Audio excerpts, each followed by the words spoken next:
Hi everyone, in this video of Accelerated Chess Dragon, we're going to be looking at a game played between Bobby Fischer and Bent Larsen.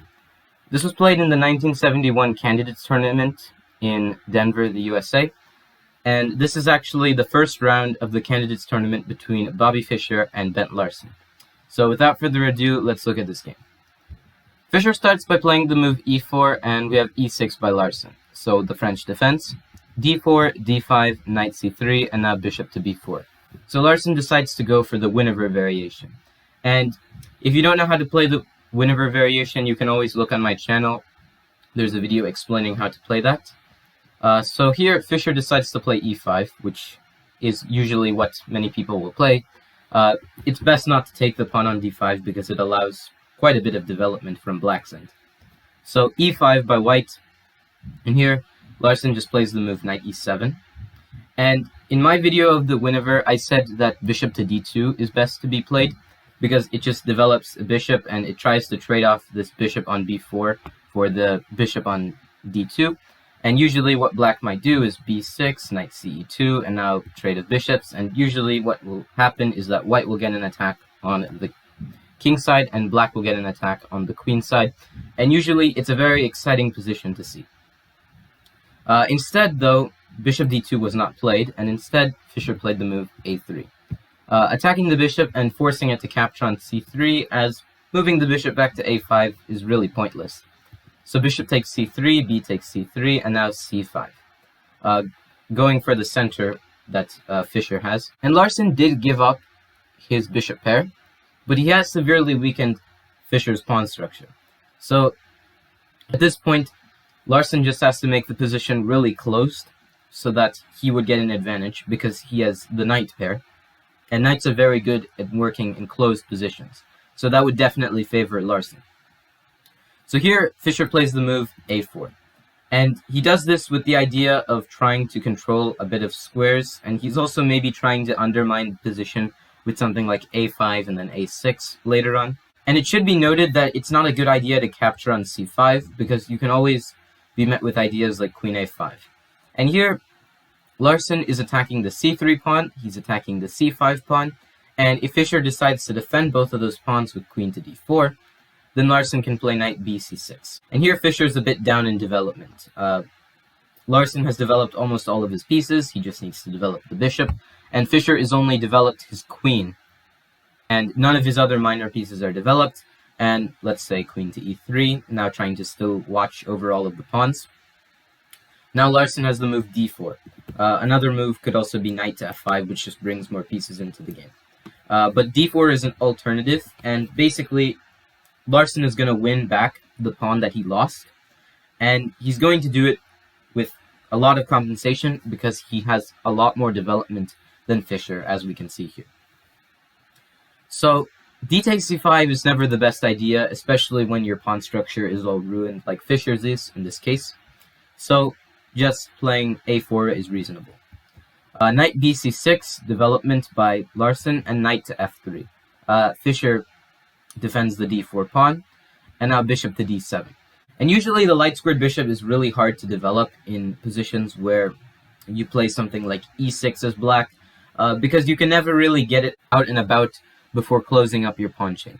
So the French defense is an opening where the light squared bishop doesn't really find a very comfortable way of getting out and about. So here, bishop to d3 was played by Fischer, and Larsen goes queen to c7. Larsen is preparing the move c takes d4, and after c takes d4 by Fischer, knight takes d4. And you'll understand why if Fischer plays a junk move like h3, Larsen can always capture on d4, and after c captures on d4, he can just play knight takes d4. And now if knight takes d4 by Fischer, then there's just simply queen c3 check. Attacking the rook, attacking the knight, and let's say you defend with bishop to d2, there's just a simple queen takes d4, and, well, Larsen is easily better in this position. He's threatening e5, and now Fischer's position is very questionable.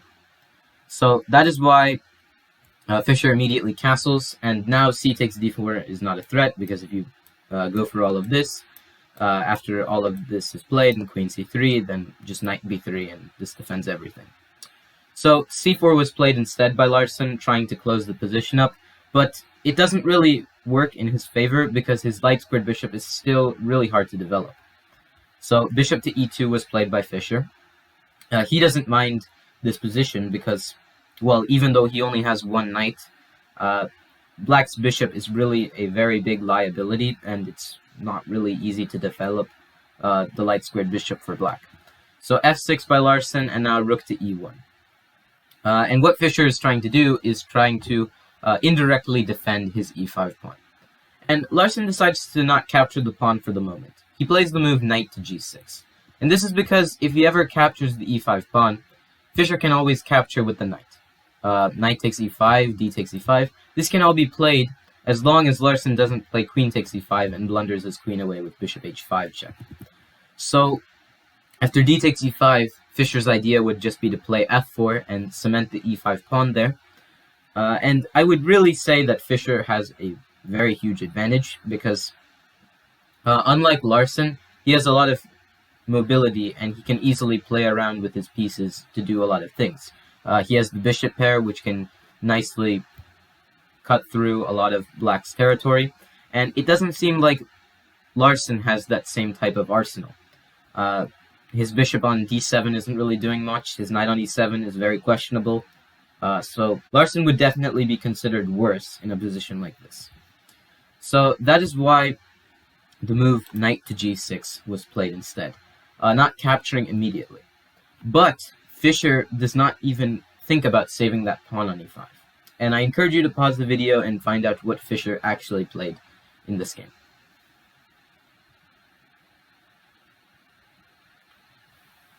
Okay, so Fischer played the move bishop to a3.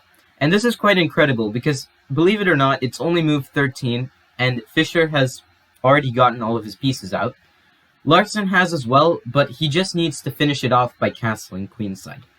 Unfortunately for Larsen, he played the move f takes e5. Castling queenside would allow a lot of problems for Larsen, mainly bishop to d6, and Fischer is just controlling this large amount of the diagonal. And after, say, this rook goes to b1 and puts pressure towards the b file, maybe you could find a way to double the rooks up, then you could really see how Fischer's advantage is starting to kick in. And you can also see how Larsen is really not having an easy time trying to develop all of his pieces. So castling queenside would definitely not work in Larsen's favor. So f takes e5, removing that pawn that was really wedged into Black's position.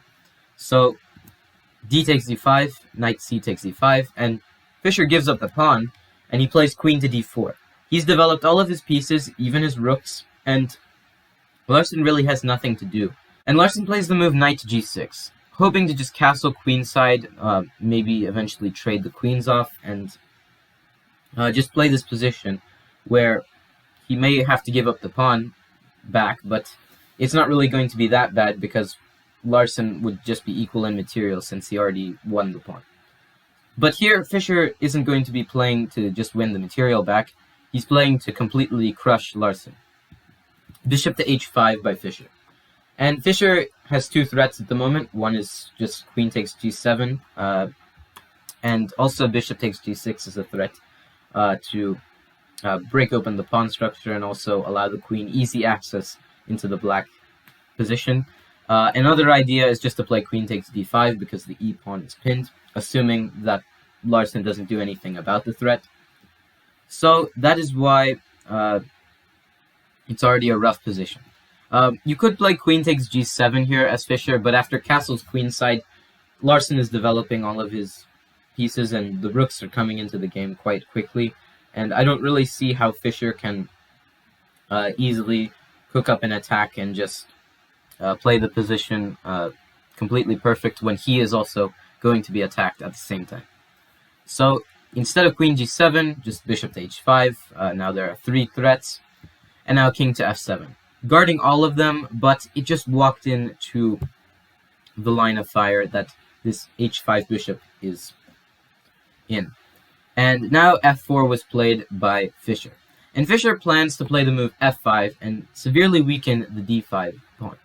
And unfortunately for Larsen, he can never really trade the queens off.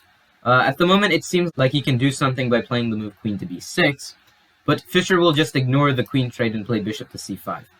And after this, Larsen is already done for. He has to play something like queen to c6, but now f5. E takes f5, and rook e7 check. And this is already lost for Larsen, so you might as well resign here.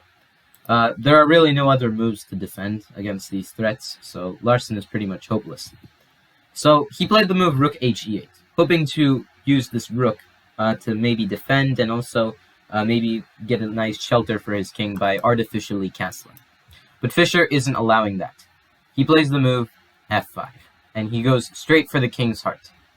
E takes f5 by Larsen, and now queen takes d5 check by Fischer, like I mentioned before. And here, Larsen has actually 3 moves he can choose from, 2 of them being completely losing, and that they can easily be discarded. And those moves are rook to e6, which just loses after queen takes f5 check, because if you play rook to f6, then just rook to e7 check, and this is already lost for Larsen. You cannot capture the rook because there's a pin, and the pieces that Fischer has completely developed and just attacking Larsen's king are starting to come for Larsen's king. So after rook e7 check, Larsen might as well resign. Here he has really nothing to hope for.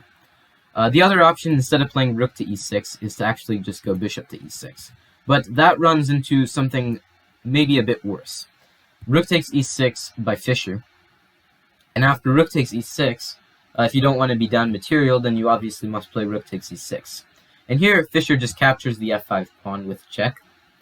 And now it's not looking too good for Larsen, because if Larsen moves his king away, then you just capture the rook on e6. And if you just play rook to f6 here, then queen d5 check by Fischer. And Fischer is already in the driver's seat, and there's no way that Larsen can get his advantage back.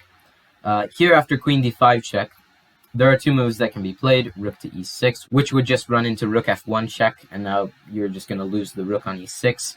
It just goes to show how powerful these bishops are and how wonderful they work in synchrony, because this knight isn't really doing anything. It can't help block the check, and these 2 bishops are really the main fighters of this entire game, and you'll see how that happens.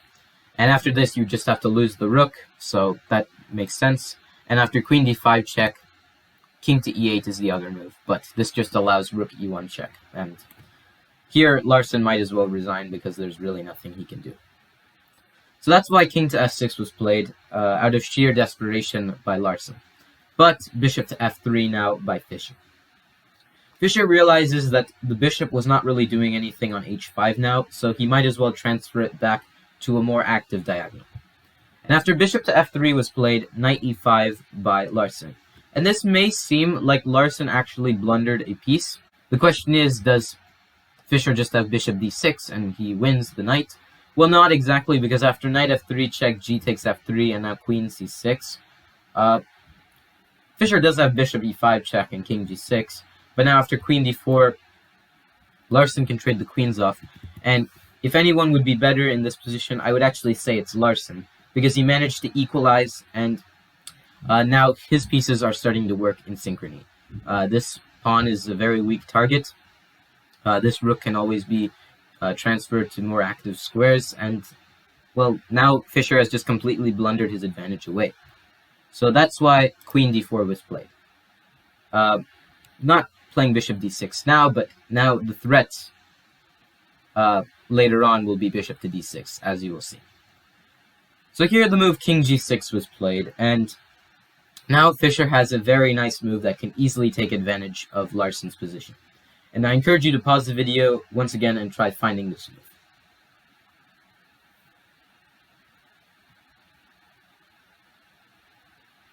Okay, so Fischer played the move rook captures e5. An exchange sacrifice, but it not only sacrifices the exchange, but now it forces Larsen to come to a decision, whether he's going to give up a piece or give up 2 pieces against the rook. And he chooses the 2 pieces against the rook because obviously he would be down less material. Rook takes e5 is the other move that could be played, but you would just run into bishop d6, and this is already lost.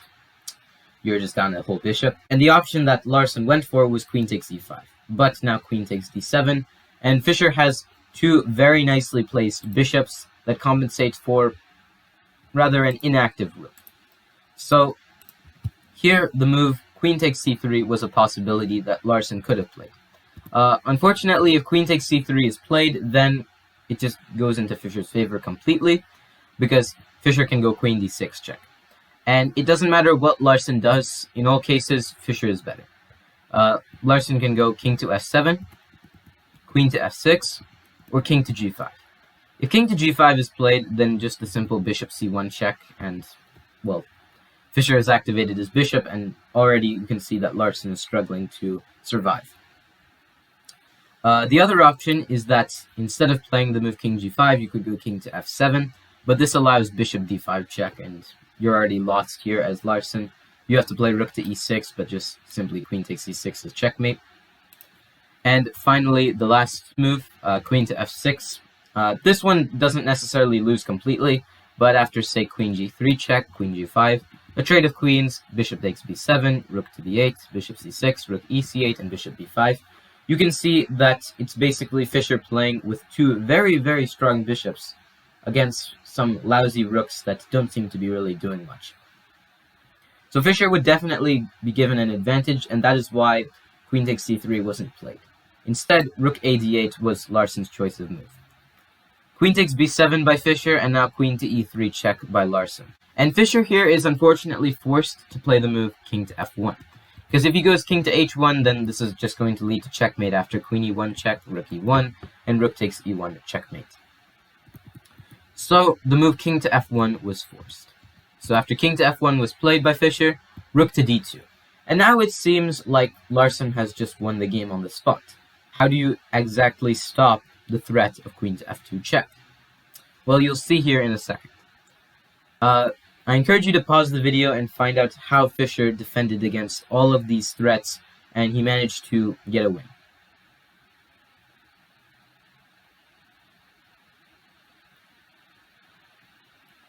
Okay, so Fischer played the move queen to c6 check, and it just is so nice how he executed this next combination.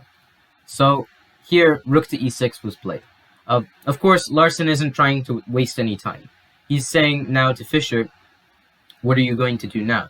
There's a threat against f2, there's a threat against your queen, and unfortunately you cannot save both by playing the move queen c5. Why? Because now Larsen has this move rook to f2 check.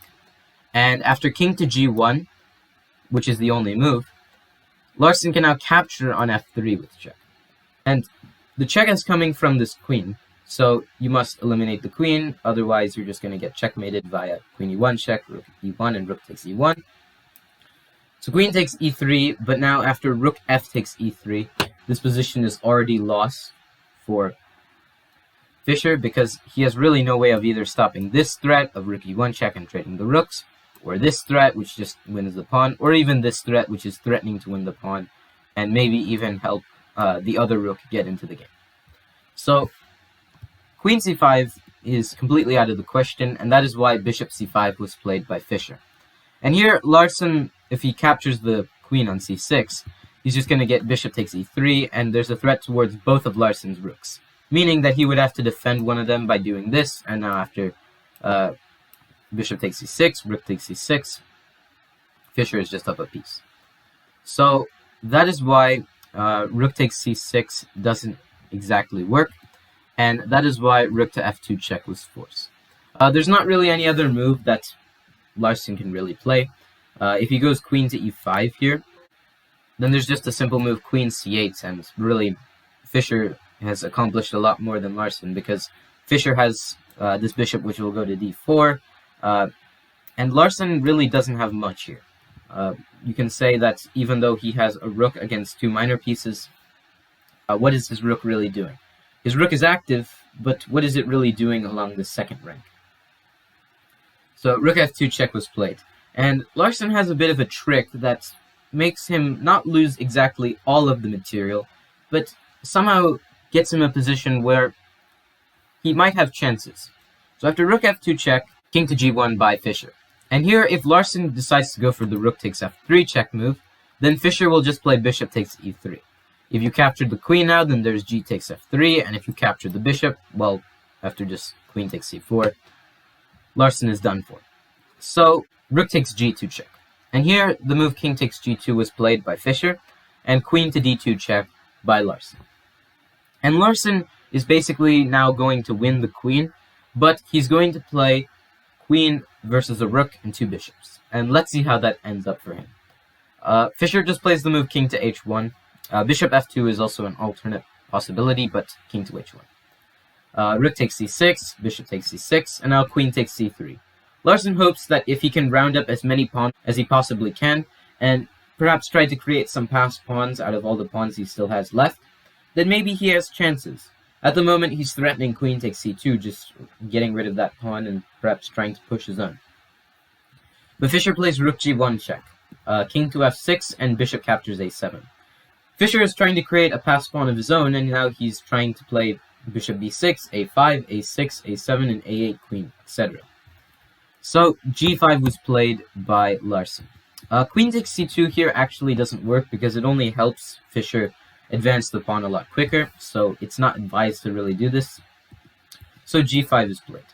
And now we have the move bishop to b6 by Fischer. And Fischer is yet again getting ready to escort his pawn up the road to queening. So here queen takes c2. Trying to put pressure on the pawn and at least try to watch it so it doesn't get to at least the 6th rank. a5, queen to b2. Now if you push the pawn, you lose the bishop on b6. So bishop d8 check, king to e6. And Fischer isn't really worried about capturing any of these pawns that Larsen has. Instead, he's worried about his passed pawn. So he plays a6, queen to a3, and bishop to b7. Now trying to defend the a6 pawn. And now the idea is simple. Just bishop b6, a7, and a8 queen. And that's it for Larsen. So the move queen c5 was played by Larsen. Rook to b1 by Fischer, and here Larsen attempted one last try. He played c3, hoping that he could somehow push his pawn and he could just get a queen that way. Unfortunately, Fischer just played the move bishop to b6, and after this was played, Larsen resigned the game. There's really nothing he can do because if he tries to play c2 in hopes that if Fischer captures the queen and then you can just capture the rook on b1, well, Fischer can just go check on e1, and after queen to e5, trade on e5 and bishop to e3. Fischer guards the c1 square, and he's easily just going to promote his pawn. Other moves are not really as helpful because after bishop to b6, it's mainly just Fischer just going to push his pawn to victory, and really there's nothing that Larsen can do about it. So that is the end of the game, and after bishop to b6 was played, Larsen resigned the game, and a very brilliant victory for Bobby Fischer. So I hope you all enjoyed the video, and if you have any suggestions or feedback for me, please let me know in the comments section, and stay tuned for more chess.